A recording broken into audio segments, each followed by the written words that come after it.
En más de una oportunidad has mencionado que sientes, ¿cierto?, que no encajas con los cánones establecidos, que no funcionas en el centro, sino que actúas desde los márgenes. Y tus principales publicaciones, de hecho, han sido en editoriales que son más alternativas, que son más chiquititas, que son independientes, pero que no por eso no han alcanzado también varios espacios, ¿no? Cuéntanos acerca de ese espíritu un poco transgresor y que está alejada también de las corrientes literarias principales. ¿Sabes qué? Yo creo que hay que volver a los inicios. Yo creo que hay una decisión súper grande y cada vez se nota más entre los movimientos culturales y la industria cultural. Y esto lo he repetido muchas veces. El movimiento cultural está muy alejado de la industria cultural. Si tú te fijas, hoy en día tú vas a una feria del libro, vas a ver que realmente las cosas diferentes están en las editoriales pequeñas, incluyendo las cartoneras, incluyendo editoriales bastante precarias o con tirajes muy limitados. Y son los que se arriesgan, además, a proponer discursos distintos. Todo lo demás que tú quieras encontrar, que está en el centro, que es bestseller, que funciona, que ojo, hay bestsellers espectaculares también, no estoy discriminando por eso, pero la industria cultural vende productos y transforma el libro en un producto, no en un bien. Entonces, el producto también debe ser consumido, desechado con esa rapidez para que la industria funcione como tal. Los movimientos culturales son un latido social, que tú lo vas viendo en los textos, en este atreverse. Yo nunca he pensado que soy transgresora. Estaría un poquito rara, sí, claro, asumo todas esas cosas, me dijeron rara y loca desde chica, lo asumo, pero, pero nunca he pensado que yo sea transgresora, porque de algún modo el término transgresor tiene que ver con la idea de las locas y las no locas. Yo soy una más de cientos de mujeres que escriben en este país. Y algunas no seguimos, si tú quieres, el canon de la industria, ni el canon, de alguna manera, sino esa intuición de aquello que tú quieres hacer. Y vuelvo a una pregunta que también es como para mí muy relevante, que le hago a mis alumnos en talleres desde hace 40 años. Pasado el primer año, le digo, pregúntense, ¿ustedes escriben para o escriben por qué? Y volvemos a las preguntas como básicas y elementales de la escritura. Yo, las dos respuestas son legítimas, las dos respuestas tienen validez. Necesito vivir de mis libros, necesito que me gratifiquen, necesito ser avalada por el espacio cultural, necesito que me apapachen, por lo tanto escribo para obtener todas esas cosas a cambio, que son legítimas. Pero a veces solamente se escribe porque se tiene algo que decir, porque, no para. Y ahí hay una diferencia, o si tú quieres un paso, el tremendo abismo entre lo que decide saltar y lo que no decide saltar. Yo no puedo aceptarle a una editorial que me diga sobre qué necesita una novela para vender ese producto. Porque uno, me aburro, dos, no me interesa, y tres, estoy muy vieja ya para hacer esas concesiones que no hice en algún minuto y que no tengo por qué venir a hacerla ahora a los 66. O sea, no. Entonces, puntualmente yo elegí un modo de vida. Elegí el modo de vida que tiene que ver con la democratización de la escritura, elegí ese modo de vida que tiene que ver con los espacios y los espacios culturales donde para mí todos tienen validez. Y puede haber un espacio donde se balbucean palabras, grupos de mujeres que están balbuceando algo, pero que tienen esa intuición de que tienen mucho que decir. Y puedo estar en el mundo de lo académico, puedo tener las patas en todas partes, puedo tener las patas en la teoría que también me interesa y me gusta mucho, pero también sin olvidar que la teoría viene después de los libros. Uno no escribe para, en el fondo, sacarle los flatos a la teoría y que la teoría, o sea, en el fondo respondiendo a lo que se espera de ti, aún en lo teórico. Entonces, creo que hay muchas cosas en esto. Entonces, no creo ser transgresora. Creo sí elegir la libertad, eh, y la libertad más fregada porque te implica renunciar a cosas. Entonces, si elijo ser libre en lo que hago, tengo que renunciar y hay que asumir que elegir siempre es renunciar. Entonces, tengo que renunciar a otro espacio. Ese otro espacio renuncio a ellos y si no, también está bien. Me da lo mismo en realidad. Nunca, Yo supongo que sí, cuando tenía 14 años quería ser casa en la playa, rica y famosa y toda esta cosa, y ser, más o menos, oh, quiero estar sola, síganme los buenos, etcétera. Entonces, supongo cuando tenía 14, pero no cuando tuve plena conciencia, o sea, de género, de lo que significaba, de las discriminaciones que había y de lo que yo quería decir. Entonces, no, no soy transgresora. Soy una más de ese montón de mujeres. Lo que sí es que soy una privilegiada. Y soy una privilegiada porque he tenido un micrófono para decir todas estas cosas que el resto, que también las piensa, no tiene el espacio para hacer. Entonces, soy privilegiada en ese punto, pero no es que yo sea tan transgresora y soy la señora más fome que puede haber. Tengo el mismo marido hace 39 años, etcétera. Soy súper clásica, si tú quieres, convencional. Sería, como dice mi hija, una burguesa mediana típica. Entonces, no es la tremenda transgresión, es lo que yo elijo cada vez y a lo que renuncio cada vez que hago algo. Ay, muchas gracias, Pía. Yo creo que, bueno, quizás no eres transgresora, pero hay algo que no podemos negar, que si eres feminista. Y quizás también, Absolutamente, pero a mucha honra, como he dicho siempre, y aparte, súper comprometida y absolutamente entendiendo que es la última utopía que nos queda de pie y que este sueño de un universo no sexista donde todas las personas seamos imprescindibles. Eso es, para mí es fundamental. sí. Bueno, y queríamos un poco saber cómo te volviste feminista. ¿Qué fue, o naciste feminista? Pero hubo algo que marcó este inicio, que hizo que te dieras cuenta de estos por qué quizás. Es que yo siempre estuve jodiendo porque no me gustaba, no fui una buena niña, no fui una buena estudiante, no fui una buena nada. Entonces, y me cargaba esto de que había una edad en que ya no te podías subir a los árboles ni agarrarte a puñetes. Encontrar que el mundo, ese mundo que me prohibían era mucho más entretenido que el mío, pero tampoco quería renunciar al mío. Me gustaba el mundo digamos, de las copuchas de la cocina, el mundo, el otro mundo. O sea, pero me parecía que esto que te quitaran pedazos era, no, esto era balbuceo inicialmente, pero siempre estaba gritando y cuestionando aquello que no me parecía y que yo no entendía por qué. Después me di cuenta que eso se llamaba la loca de la casa y un poquito más tarde que eso se llamaba ser feminista. Entonces, porque me evitaban como insulto, que era más bien se decía la María de la Cruz, que era una senadora chilena muy famosa, que fue mayoría y todo, pero que supuestamente cuando uno era loca en las casas bien, entre comillas, decía, "Ay, esta es una María de la Cruz, una loca política que anda haciendo tonteras que no corresponden a las mujeres. Traicionada por las propias mujeres después, sus propias amigas, ojo. Y que fue la primera gran mayoría que hubo, una gran oradora por lo demás. Entonces, esto de ser la loca de la casa era por el fondo porque tú lo que exigía era tu voz y el derecho a la misma, a ser oída. Inicialmente era solo ser oída, en la misma validez que tuvieron tu hermano o los hombres que estaban en las circunstancias. No sé exactamente en qué momento, pero sí sé que desde muy chica hinché las pelotas porque me consideraba que era injusto y no era, y yo no quería ser buena, yo quería ser libre. Eso. La libertad por sobre todo, ¿no? Que todos deseamos en nuestra infancia. Eh, a lo largo de tu trayectoria literaria y desde nuestra lectura también, creemos que se cruzan algunos temas que son claves. Entre ellos el feminismo, la resistencia y también los derechos humanos. ¿De qué forma se relacionan estos tres conceptos en tu vida, como a nivel más personal, y cómo esta bandera de lucha también se ve reflejada luego en tu escritura? Yo creo que es imposible desanudar el feminismo de los derechos humanos. O sea, no hay cómo desanudar eso o transformarlo en otra vía, otra carrera. O sea, el primer derecho humano es el derecho de todas las personas a ser personas. ¿Eh? Y con todas las libertades que eso implica. Entonces, el decir que el feminismo está fuera de los derechos humanos es el primer derecho humano. ¿Ah?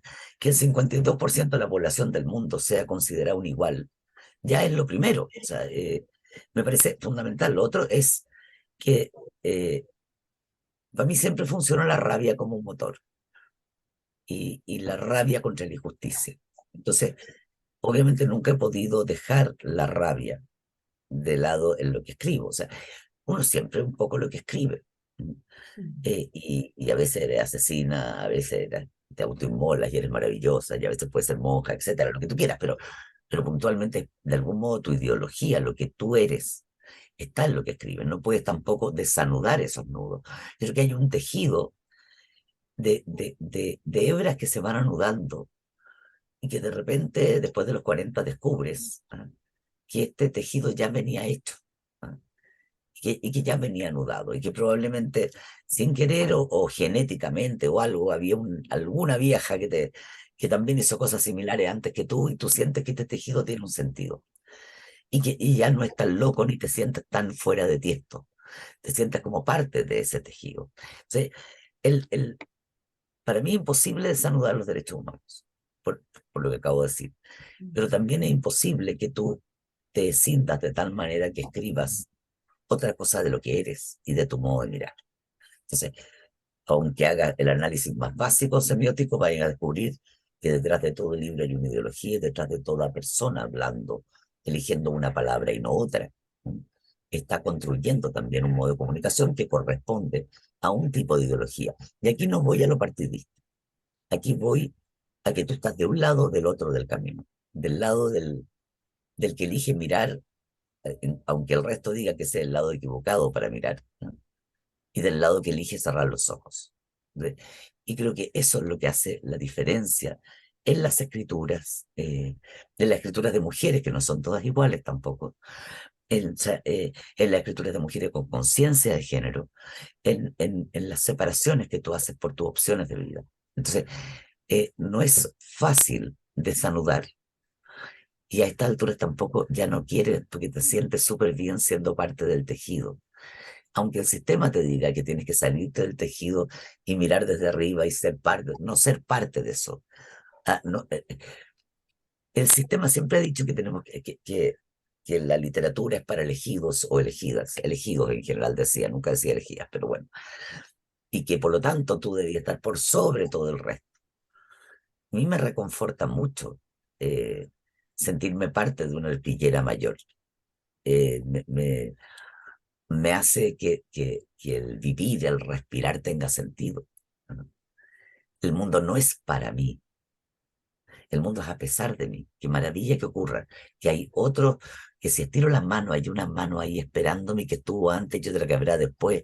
El sentido del feminismo para mí tiene que ver con eso, con el no soltarse, con mantenerse lo más en red posible, lo más leal posible y lo más ética posible a tu historia y la historia de las otras también. Entonces, todo eso tiene que ver. Estoy muy enredada para hablar porque siempre me vuelve, soy muy No, diversa. para nada. No. Bueno, creemos que este pensamiento disperso también está asociado un poco a lo femenino, a lo rizomático, y tiene que ver con esta conversación, justamente, con esta horizontalidad, con, con el resistir juntas, que es algo que nosotros vemos que se ha dado en el proyecto Calzas Largas. Por eso que te contábamos al inicio que nos ha gustado la forma de construirse que se ha construido como una comunidad. Pero queríamos tomar este mismo tema del resistir juntos, pero ahora desde tu labor editorial. En tu obra basta más de 100 mujeres contra la violencia de género, que es parte de esta trilogía, ¿verdad? De denuncia. En la que, bueno, fuiste ay, antologadora y Va a editora. ser una palabra muy larga, entonces. Menciona que la forma de enfrentar la violencia de género es desde la creatividad. Bueno, en este caso en particular desde la escritura. Y que no fue un ejercicio, que fue un ejercicio complejo el convocar a tantas historias de violencia. ¿De qué manera se traduce esa forma de resistir, de relevar este sistema patriarcal en una pirámide de tu trabajo como antologadora y editora? A ver, puedo partir por otra cosa. Lo siento, yo siempre Por desarticulo todo, pero supuesto, por supuesto. para mí y para el equipo que trabajamos, pero al principio, yo doy la cara por mí. Yo he publicado 13 libros y para mí este es el libro más importante que he hecho, a pesar de que no hay ni un cuento mío. Eh, Cuando tú sientes que tenía un sentido todo lo que habías hecho para mí está en el BART, en la trilogía. Por todo lo que ocurrió después, que yo no tenía idea de lo que iba a ocurrir, pero inicialmente esto era un proyecto que después me apapachó y agarró conmigo papá el equipo de mujeres de Asterión, etcétera, pero era para mí una meta y lo llevábamos haciendo hacía mucho tiempo. Habíamos hecho una tabla de picar carne con cuentos adentro contra la violencia de género, que era ni una más. Y llevábamos, yo sé, más de 40 años que hago talleres. Y siempre el tema ha sido la violencia de género, que subyace. Entonces, porque creo que es la madre de todas las violencias. Y hay muchas formas de esa violencia. Entonces, el, el, de poder hacer esta antología pasó mucho tiempo antes de llegar a ella. Y pasó lo típico que yo ya había pasado en mi, entre comillas, porque me da mucha risa hablar de tu carrera literaria. Y cuando tú ibas ya legada con los tipos y decías, oye, podemos hablar, compañera, primero derrocamos al tirano, después hablamos del problema de las mujeres. Y decía, hace 2000 años escuchamos la misma tontera. Y seguías tú en la misma, y siempre había que esperar. Entonces, cuando empezamos a tratar de hacer una antología, que primero era con todas mis amigas, la Luisa Valenzuela de Argentina, o sea, las escritoras de todas partes, me decían, ya, yo te regalo el texto, y decían, ¿de dónde saco plata para hacerlo? Y hacemos un texto. Y primero no era microcuento, era hacer una antología de mujeres que pusieran diversas formas de esa violencia.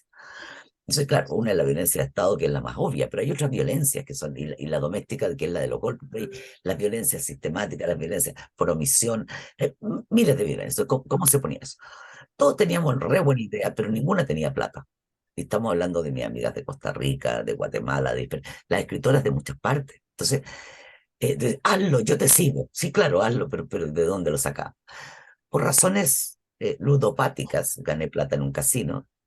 Y siempre digo que debería poner gracias a Enjoy por el favor concedido, pero no me dejaron la anterior. Pero de ahí salió la plata. Gané y la SAMU dijo, no, guarda la plata porque con esto hacemos la...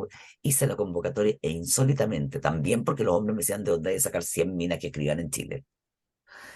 Y o sea, todas las formas de la discriminación y de la violencia venían ya en el gesto de hacer la antología. Entonces, se hizo, funcionó, lo pusimos por las redes, por la amistad, hicimos correr, funcionó. Y de hecho fueron más de 100. Hicimos una selección de textos. Ya van más de, cada vez que sale una edición, se agregan, van 150 y tantas mujeres. Y hay muchas en espera todavía, porque no hemos, cuando terminemos con esta edición, seguiremos con la siguiente y así, pues siempre se van incorporando más textos. Y yo siempre pensé que a mí, yo no, a ustedes les ha pasado lo mismo, a mí la literatura fue la que me salvó la vida, pero también la que me mostró la vida. Entonces, el leer un libro y quedarte de este lado de la vereda y cambiarte de vereda radicalmente es justamente aquello que te hace tomar partido. Entonces, para mí, tomar partido tenía que ver con la lectura y con la escritura. Entonces, si yo leo y me reflejo en algo, y veo, porque, ojo, todas estas formas de violencia no son testimonios, la idea es que fuera literaria y, en el fondo, un mundo de ficción, y además todos hacemos ficciones disfrazadas de verdad o verdad disfrazada de ficción, ¿eh? Pero en el fondo, que esa ficción nos permitiera un remecimiento y un poder ver algo que no habíamos visto, y son estos estratos de violencia. Entonces, cuando se armamos esta antología, que a todo esto lloramos como locas, nos sacamos la cresta aquí en las peleas, discutíamos este no, este sí, esto, ay, pero esto es muy bueno, lo vivió, está claro que lo vivió, sí, pero está mal escrito, así que no va. Entonces, cómo construir algo y ser súper bestias para elegir los textos, y que los textos tuvieran esa, para mí, el reverberar, este espejeo que te hace, digamos, este espejeo, espejismo, y que te pudieras ver ahí, y te pudiera producir aquello que a mí me producía la literatura, que es el darme sentido y cambiarme de vereda, o sea, ponerme de la vereda de los derechos de las mujeres y los derechos humanos. Entonces, eh, el, esa fue la opción. Entonces, conseguirlo, armarlo, articularlo fue también un proceso de aprendizaje para nosotros tremendo. ¿Ah? Y una cosa de ser bien vaca también, de mi parte, decir, no, esto no va, aunque es fantástico y es terrible y le pasó a alguien, pero esto no va, porque lo que estamos pidiendo es literatura, la literatura que nos cambie la vida y nos deje de un lado de la vereda. Entonces, todo eso fue bastante complejo y mucha pelea, te insisto. ¿Eh? Aquí tengo una mesa acá afuera y teníamos la gritadera y los papeles, la payasada y el desparramo, olvídate, pero fue muy intenso también como trabajo de selección. y muy comprometedor. Entonces, todo eso arma un corpus de escritura que se va ampliando y que además no está limitado. Nuestra idea era ser lo más inclusivas posible. Hay gente de derecha y, ojo, escribiendo, y no es mi fuerte. Entonces, el, todo eso, que también era parte del incluir, el de acoger literariamente un proyecto que pudiera tener sentido y que permaneciera en el tiempo. No nos sirven. Durante años decimos, somos el 52% de la población. Eso no ha variado. Y a nadie le importa. Entonces, seguimos, hay mujeres muriendo en Irán, encerradas, hay 14.000 personas encarceladas en este momento en Irán por el problema de la chica, por matar a una chica en el fondo, ¿te das cuenta? O sea, y van a seguir habiendo cada vez más, y a nadie le importa. Entonces, las guerras producen cada mes, o sea, acrecientan la feminización de la pobreza. Ahí tenemos Ucrania, o sea, y seguimos y seguimos y seguimos, y Siria con el gigantesco problema que aún tiene. O sea, tú empiezas a ver todo lo que ocurre y dices, ¿cómo? Entonces, para mí tiene que ser literatura y que permanezca, no coyuntural, porque si hablamos del problema de hoy, mañana ya no sale. Ahora leí Zamudio, pero a mucha gente se le olvidó quién era el chico Zamudio. ¿Te das cuenta? O sea, ¿por qué parte algo? Entonces, no lo coyuntural, sino aquello que puede tener sentido ahora y en 20 años más. Y en los 11 años que lleva el proyecto, siguen teniendo sentido todos los textos. Y eso es la gracia de poder llevarlo a un colegio, de hablarlo con mujeres, llevarlo a la academia, donde sea, y discutirlo. Y siguen teniendo sentido. Entonces, para mí, eso es lo puntual. La literatura tiene sentido siempre. Lo coyuntural puede tener un sentido político inmediato, pero se pierde con la coyuntura también. Claro que sí. Y este libro, ¿no? Que nos deja indiferente también, como decías tú, al leerlo, independiente del tiempo en el que nos situemos, tiene mucho sentido, ¿no? Sobre todo esto de escoger una vereda, quizá, o de reconstruir también a partir del lenguaje, a partir de la literatura, que es también lo que hemos tratado de hacer en Calzas Largas, y con una mirada específica también en la infancia. Y siguiendo un poco como con este trabajo, un título en particular que también es parte de esta misma serie de libros, está dedicada particularmente a la infancia, ¿no? Que es el que trata un poco la violencia infantil, ¿cierto? Y ahí estuvimos un poco leyéndolo, revisándolo, porque también forma parte de nuestro corpus en Calzas Largas. Y claro, tú ahí señalas que esto de tildar a los niños como el futuro del mundo finalmente tiene relación con llenar un poco discursos vacíos, ¿no? Que lo venimos escuchando hace años, lo repetimos. De alguna manera, ¿cuánto crees tú que nos hace falta como sociedad para hacernos cargo real de este abuso que sufre la infancia? Cuando hablamos de que la violencia de género es la madre de toda la violencia, ciertas investigaciones que ahora no puedo citar exactamente, pero bueno, la de alemana y la italiana, hablan de que de los niños expuestos a violencia de género entre los 0 meses y 4 años de vida, 1 de cada 5 de esos niños va a ser víctima de abuso infantil.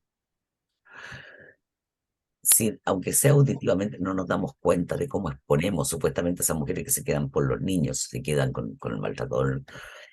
Estamos condenando a algunos de esos niños a ser futuras víctimas. Les enseñamos que el amor es esa violencia. Entonces, desarmar esa construcción es tremenda. Y yo creo y por eso que insisto, es primero la violencia de género. Porque todo niño y toda niña nacido en el mundo tiene el derecho a ser protegido, cuidado y feliz. Entonces, esto de educarlos para la violencia o educarlos para soportar y aparte de eso, asignarle la carga de ser el futuro sin tener la coherencia de la defensa de su presente es para mí una cosa pero súper inmoral. Tú no le puedes adjudicar a otro ser en el mundo, la responsabilidad del futuro que tú no le diste, ¿ah? El futuro que no le cuidaste al nacer. Entonces, creo que hay muchos cuestionamientos que hay acá. El abuso infantil para mí es lo fundamental. O sea, creo que la infancia es lo primero. Y es lo primero que se cuida, es lo primero sobre lo que se hace hincapié, es lo primero que además se celebra y es lo primero. Pero, pero para criar esos niños libres necesitamos adultos responsables, adultos y adultas, me refiero a la adultez responsable. Y esa adultez responsable pasa por primero la defensa del imaginario, que para mí puede ser muy estúpido, pero vuelvo a insistir, los libros para, no me gustan los libros para, ¿ah? Me gustan los libros los libros porque hay que volar la cabeza, porque tienen que ser capaces de desarrollar un imaginario que les permita ser críticos y libres de su mundo. Entonces, el, en ese mundo, en esa protección, para mí la infancia va a ser siempre lo primero. El mundo de esos niños, el mundo primero, la conciencia de parir elegida. O sea, no porque me obligaron, no porque me quedé preñada, no. La opción de tener hijos o no tenerla y cuidar la infancia ajena, pero el derecho y el deber de cuidar socialmente que esa infancia desarrolle sus máximos potenciales sin ninguna agresión del entorno. Entonces, eso para mí es fundamental, es el principal de los cuidados. Y para ese cuidado necesitamos que no haya violencia de género. Entonces, como base también. Entonces, vuelvo a pensar en los tejidos, estos hilados que no se pueden separar, las cosas que están tan imbricadas que uno no puede, vamos a estudiar esto, vamos a hacer un catálogo de esto otro, esta idea de segmentación que tiene el mundo capitalista en el que vivimos. Entonces, es todo un tejido. Y ese tejido, ese entramado, tiene también una serie de bifurcaciones que es importante ver. Insisto, no podemos adjudicarle a los niños el futuro del mundo. Ustedes son el futuro, mucha media responsabilidad. Nosotros, en nuestro presente, no fuimos capaces de cuidar ese futuro. Entonces, es la forma en que trabajamos para defender ese imaginario, para darnos cuenta de las múltiples formas de violencia, de que si hay un sistema que te dice, no, pero eso ocurre muy lejos. Cuando compramos una ropa en una tienda que usa trabajo infantil, cuando compramos libros chinos que lo hacen en barcos factorías, ¿no? Cuando vemos lo que hay detrás de cada cosa, vuelvo a insistir, la libertad es algo re complejo, pero cuando eliges algo, sabes lo que estás haciendo y no hay que cerrar los ojos. Entonces, todo esto tiene una responsabilidad que para mí pasa por todo el telar, insisto. Entonces, todo eso tiene que ver con el cuidado, y el cuidado de la infancia es el cuidado también, insisto, de la violencia, el desarmar las articulaciones de esa violencia. Bueno, y justo queríamos un poco hablar desde el presente y desde lo más cercano y tirar la hebra de este tejido desde lo literario. ¿Qué piensas acerca de los discursos literarios que se están editando actualmente en Chile y en Latinoamérica dirigidos a la infancia y a la juventud? ¿Cómo nos hacemos cargo desde ahí? Es que yo partiría, insisto, hay libros que me parece una aberración que estén sin cuidado y sin discusión y sin cuestionamiento. El secuestro de la bibliotecaria es un libro no creo que haya que eliminarlo, creo que es un libro que hay que discutirlo.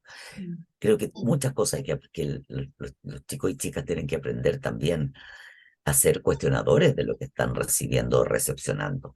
Me parece terrible que todavía los libros de lectoescritura no sean exactamente paritarios, y donde las imágenes, que son más importantes, inclusive la imagen llega antes que la articulación de la letra, entonces que las imágenes tengan el contenido que requieren. O sea, la imagen es más, hoy en día es más grave todavía la imagen que la palabra, porque hoy en día las generaciones son digitales, ¿ya? No son análogas como yo, o sea,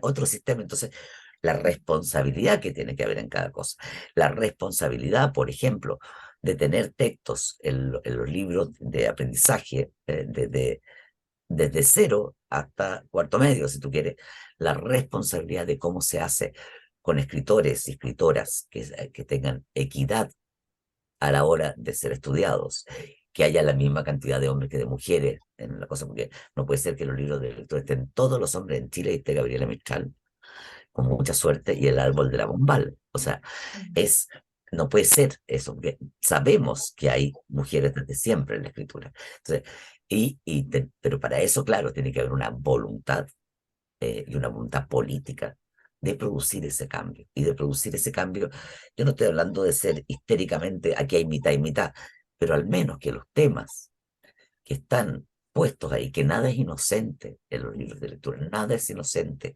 que los temas que se plantean sean temas para justamente crear sujetos y sujetas pensantes y cuestionadoras de su entorno, no reproductoras de sistemas. Entonces, y eso tiene que ver también con la responsabilidad al elegir las lecturas, al elegir las imágenes que aparecen en los libros de lectoescritura, al elegir los textos infantiles que detonen en el fondo el imaginario, que estallen de imaginario. No puede, y ojo, a los niños les encantan los cuentos de terror. No, no le pasen esto que es terrible para un niño. Por favor, o sea, yo me acuerdo de haber sido chica recaca de susto al lado de una fogata y haber ido con los ojos cerrados, de vuelta para tu casa sacando de la cresta, pedaleando, por si acaso te encontrás ahí con el perro negro de los ojos llama, todas estas cosas. Es parte del imaginario, el terror, el miedo, el encanto, la sujeción, todo eso, o sea, todo aquello que en el fondo te desborda como sujeto y te hace crear e inventar y te hace ser un sujeto creativo, todo aquello no es, entre comillas, todo es bonito, pero sí todo es creativo. Yo creo que el estímulo a esa creatividad, el estímulo a esos sujetos y sujetas pensantes que sean capaces de crearse y crear su entorno, me parece fundamental. Esto de que nada existe si no se nombra. O sea, para el niño la palabra mundo no existe hasta que dice mundo, ¿ah? Y toca con el dedo. O sea, y tú dices, esto es agua y esto es agua. O sea, no viene la sed antes que o sea, el agua es mencionada cuando la ves y la tocas. O sea, todo existe porque lo nombro. Si dejo de nombrarlo, deja de existir. Entonces, por eso que es tan importante cuando hablamos dice, pero no, están todo incluido cuando hablamos de los hombres. Mentira. No están las mujeres, no están los niños, no están los ancianos, no están los trans, no están las diversidades, etcétera. No están.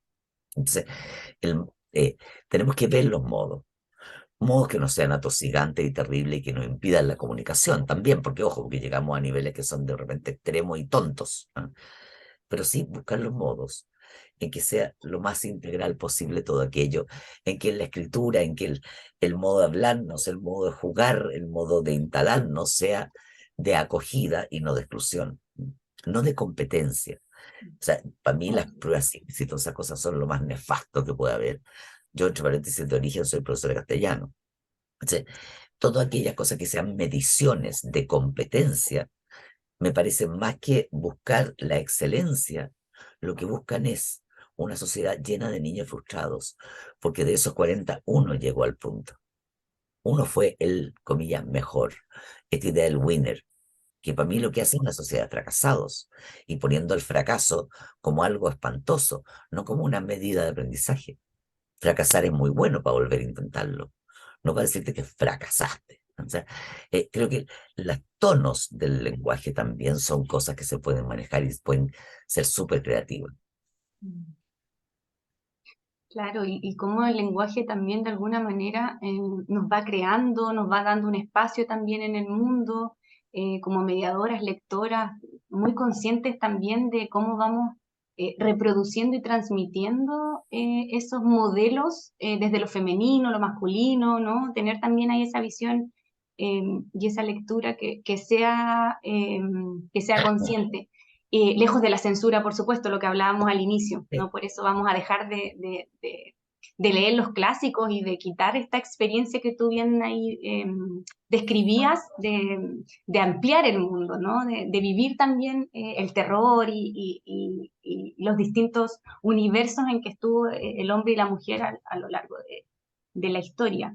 Y a propósito de eso, de la escritura, de cómo a través de la palabra vamos creando universos, vamos ampliando también referentes, queremos, a partir de tu trabajo como editora, sabemos que has hecho este trabajo de editora, antologadora, pero sabemos que tus talleres literarios son muy famosos, son un referente también a nivel nacional.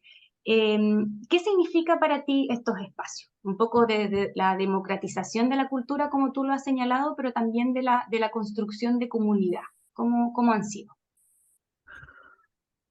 Cuando yo empecé a dar talleres pensaba, bueno, no voy a contar toda la historia porque es muy latera, pero de algún modo la idea de que el tiempo de las mujeres era distinto al tiempo de los hombres fue fundamental. Entonces, para mí un taller tenía que ser metodológico. No podía ser tipo tertulia que fuéramos a conversar y todo, porque terminan hablando las dos de siempre y hay 8 que no abren la boca. Entonces, ¿cómo producimos un espacio democrático con objetivos a cumplir, como una clase cualquiera? ¿No? Listo, aquí tienen este texto, tenemos 10 minutos de lectura, aquí tienen las 3, subrayen aquí y aquí cómo aparece lo que les estoy pidiendo, produzcan esto en un texto en 30 minutos. No tienen que escribir la octava maravilla, tienen que simplemente escribir y cumplir con un objetivo. Entonces, que es también un modo de internalizar conducta. O sea, yo puedo enseñarte una técnica, tú aprendes o no aprendes, digamos, pero en la medida en que van leyendo todo el resto, todos leen, están obligadas a leer y obligados a leer. Y todos leen, todos terminan en el lapso de 2 horas, tiene que estar cerrado ese proceso. No vamos a discutir sobre interpretación de los textos, sino si cumplió o no cumplió con la tarea. Puede gustarte o no, pero lo que tienes que buscar es la crítica, porque están obligados a criticar también, porque van a ser criticados. Entonces, la crítica tienes que decir si cumplió o no cumplió, y qué harías tú para mejorar esa experiencia. Tú como escritora, ¿qué aporte le haría a tu compañero o compañera para mejorar eso? Entonces, la crítica no es esto es una mierda, esto para allá, este otro comparado con este, no, no pueden comparar con el texto del compañero, pueden compararlo con el texto mandante, que es de un escritor conocido, probablemente muerto, que no se puede defender. Entonces, por lo tanto, tienen que compararlo, pero no con sus compañeros. Por lo tanto, no está la idea de competir para ser el mejor ni hacer el mejor trabajo. El taller, para mí, un taller es un espacio de trabajo conjunto. Y por lo tanto, tú aprendes algo y la mujer en lapso de 2 horas tienes que terminar tu taller y te tienes que ir 1 hora y media, 2 horas. O sea, puedes usar tus tiempos. No como antiguamente cuando en mi época que uno tenía que quedarse de toque a toque y evitar que alguien te tocara para poder hablar en serio de literatura. O sea, porque la cosa de la literatura empezaba como al cuarto copete y no era mi estilo. ¿Cachai? Y para la mayoría nosotros no podíamos estar en esos lugares. Entonces, ¿cómo aprendemos en poco tiempo lo máximo posible en términos de técnica literaria para que yo después trabaje con mis textos de un modo conociendo lo que ya había antes que yo, para ver qué es lo que quiero hacer de nuevo, si es que quiero hacer algo nuevo? Entonces, todo eso. O sea, para mí, la democratización tiene que ver con el conocimiento. La democracia no es igual así nomás. La democracia es con conocimiento. Yo debo conocer cuáles son mis derechos para ejercerlos.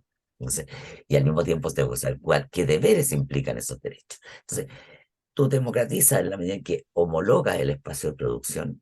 O sea, están todas las personas en la misma circunstancia, en el mismo momento, con la misma cantidad de tiempo y con el mismo estímulo, produciendo otra cosa. Entonces, y no tienen que competir entre ellos, simplemente deben competir consigo mismos. Entonces, ante eso, para mí el taller es un espacio democrático y un espacio además para compartir saberes.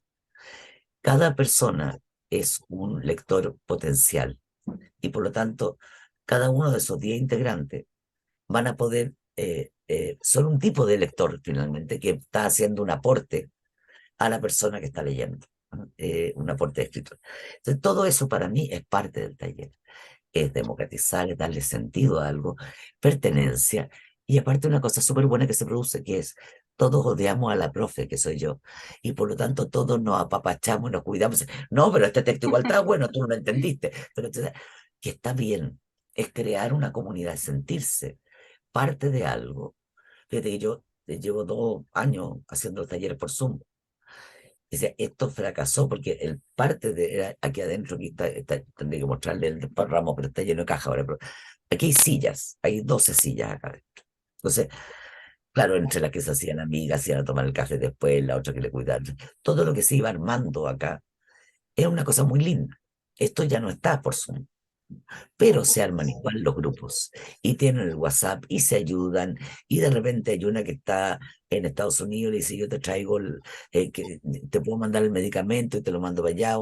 Se hacen formas distintas de ayuda y de conexión que aunque sea por Zoom, funciona igual la comunidad. Entonces, el crear comunidad, el crear, el sentir además que estas locas de la casa eran todas locas de la casa y de repente encuentran igual, otras, unos más, otros menos, como digo, aquí estamos todas con papeles, estamos todas locas certificadas.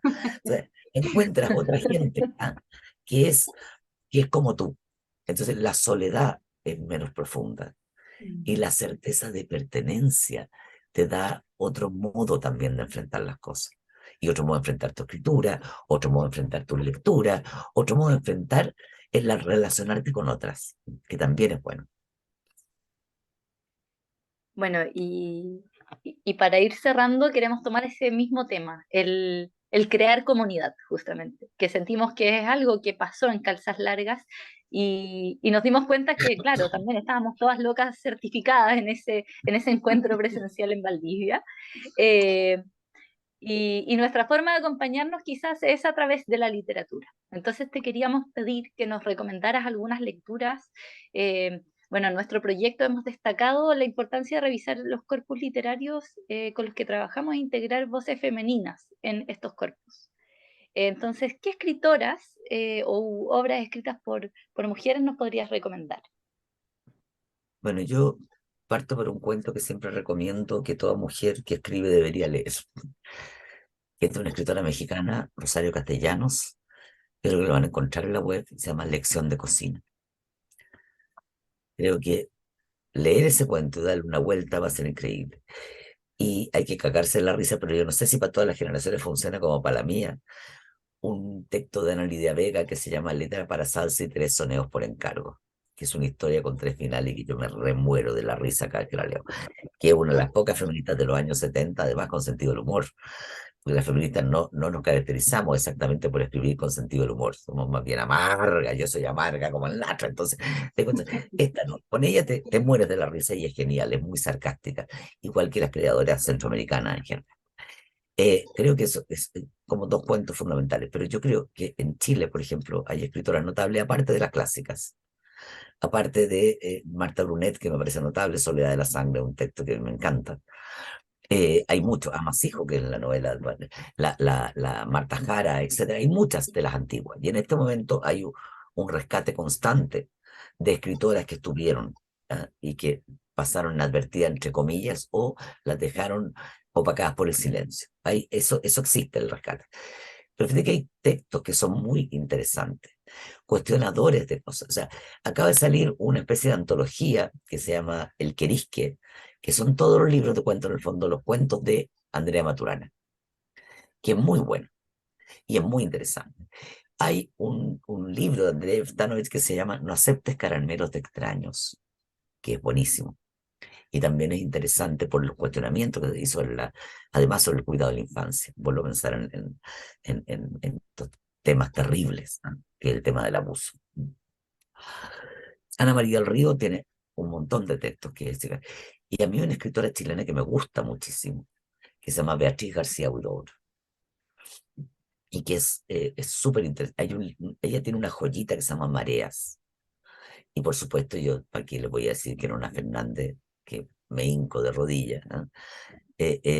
Todo lo que ella hace me trastorna. Y hay un libro que es muy bonito, que también es chiquitito, una joyita que se llama Chilean Electric, que es cuando se instala la luz eléctrica acá en Santiago y que es muy bonito. Es muy interesante. Bueno, Voyager y otra serie de cosas que tiene. Todo lo que hace no es fantástico. Lina Meruane tiene varios textos súper interesantes y tiene un ensayo breve que se llama Contra los hijos, que yo creo que vale la pena leer. Eh, es una cosa que tiene que ver con las maternidades más que contra los hijos, ¿no? Con las formas de la maternidad. Es súper interesante. Bueno, aquí le explico a Alejandra Costamaña, etc. Yo creo que hay tanta gente notable y en este momento se están produciendo escrituras muy buenas. Daniela Catrileo tiene un libro que se llama Piñén, que es buenísimo, buenísimo, aparte de su poesía. Verónica Sonde, que acaba de sacar, además, hacer una cosa, pero que me dio una envidia, porque por supuesto, que es por supuesto una cosa coral, gigante, sinfónica, con sus textos. Y yo soy una fans, pero de guata con el ombligo al sol, de la Rosa Betty Muñoz. Su modo de instalar la provincia en el alma de Chile es una cuestión que me alucina. O sea, y el modo, o sea, en nombre de ninguna, creo que es un libro notable, notable de esos libros bueno, La oveja del rebaño, que hay tantos mis poemas favoritos, pero en nombre de ninguna, un libro de esos que quedan como para siempre guardados. Y yo creo que ninguna persona en Chile después del 2017 puede hacerse la loca y no tener en su biblioteca, para mí, el mejor libro publicado ese año, que es La tristeza de las cosas de María José Carlos. Podría seguir horas, ¿ah? Porque horas con la cantidad de cosas y mujeres maravillosas que leo y la cantidad de escrituras nuevas y cosas que hay, súper interesantes. Váyanse a las editoriales chicas, Puneta, Overol publica libros notables, creo que una de las editoriales más sólidas que hay en este momento, Overol. Son cosas, pero fascinantes. Hay tanta escritura de mujeres, tan diversa, hay la Bibi, ¿cómo se llama? El que hace estos libros que también son infantos juveniles, súper entretenidos. Mary Rogers tiene una novela juvenil, o sea, hay La Cofradía de la Luz y otras más. O sea, tiene cosas que son, de verdad, cada vez vas a fijarte que hay más gente interesante. Y por supuesto, si en algún minuto tienen la oportunidad, vean todas las cosas que escribe y que edita Lorena Díaz Mesa en Cherezade, que es una editorial notable. Buenísimo. Muy buenas recomendaciones. De hecho, Miren, hay por favor, varias ahí que como que las ibas nombrando y en alguna oportunidad junto a Isa, Pame y todas nos hemos encontrado a través de esas lecturas. La ciudad. Precioso. esto es un libro que es una ciudad, y si uno le pone después la velita por el otro lado, se ve la iluminación en las ventanas. Esta es una de las cosas de Lorena Díaz Mesa, notable. La ciudad, son puros textos de ciudad. Miren Lindo. esta cosa que es El formato también, ¿no? Muy como de acordeón, precioso. Miren esto, esto es un taller que hago en todas partes, pero que es de la Lorena, digamos. Cajas de fósforos viejas. Como en miniatura, qué precioso. Y microcuentos dentro de las cajas de fósforo. El concepto de algo que no sirve, que se transforma en otra cosa y que vuelve a ser belleza con lo creativo.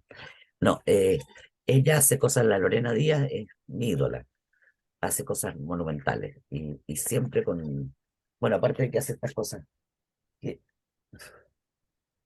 que me encantan, y como yo soy fanática de la rana, aquí está, y sapo. No, precioso, precioso, Pía. Pero en eso que hice con toda la pandemia, todo lo que me fue en pandemia, Reciclando también, ¿no?